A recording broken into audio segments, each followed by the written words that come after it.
बातमी आहे ती शिरूरच्या गुनाड गावामधून। पुढे बलात्कार प्रकरणी शिरूरच्या गुनाड गावामध्ये पोलिसांचा फौजफाटा पोहोचलेला आहे। 100हून अधिक पोलिसांकडून आरोपी दत्तात्रय गाडे याचा शोध सुरू आहे। आरोपीच्या शोधासाठी पोलिसांकडून डॉग स्क्वॉड आणि ड्रोनची देखील मदत घेण्यात येत आहे।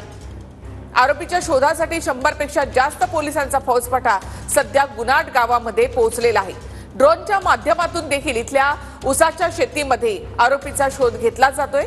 तर फरार आरोपीच्या मागावर डॉग स्क्वॉड सुद्धा या ठिकाणी आहे। फरार होण्याच्या आधी याच घरामध्ये गाडीने पाणी मागितलेलं होतं गुनाड गावामध्ये। त्यानंतर जागोजागी नाकाबंदी करण्यात आली आहे आणि उसाच्या शेतामध्ये त्याचा शोध देखील घेतला जातोय।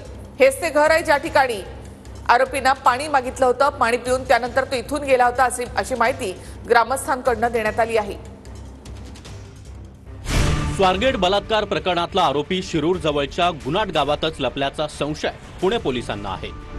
पुण्याच्या स्वारगेट येथे 26 वर्षीय तरुणीवरती बलात्कार केलेला आरोपी हा शिरूर तालुक्यातील गुनाड या गावी लपून बसल्याची माहिती खरं तर पुणे क्राईम ब्रँचला मिळाल्यानंतर या ठिकाणी पोलिसांनी पथकं तयार केलेलं आहे। याच परिसरामध्ये पुणे क्राईम टीमनं खरं तर जे श्वान पथक आहे, डॉग स्क्वॉड आहे, त्या डॉग स्क्वॉडच्या माध्यमातून या ठिकाणी आरोपीचा शोध आहे त्याचा शोध सध्या सुरू केलेला आपल्याला पाहायला मिळतंय। 100 पेक्षा जास्त पोलिसांचं पथक आरोपीच्या शोधासाठी गुनाड गावात पोहोचलाय। आरोपी उसाच्या शेतात लपला असल्याचा संशय पोलिसांना आहे।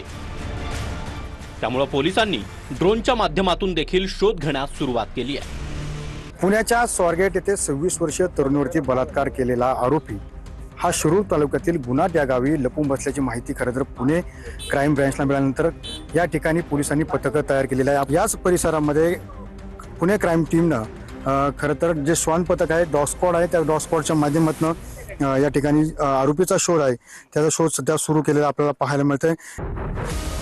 पोलिसांचं डॉग स्क्वॉड देखील फरार आरोपीच्या मागावर आहे।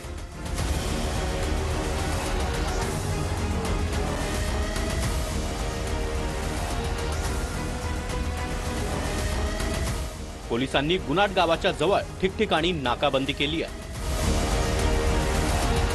फरार होण्याआधी आरोपीनं गुनाड गावातल्याच एका घरात पाणी मागितल्याची माहिती समोर आली आहे।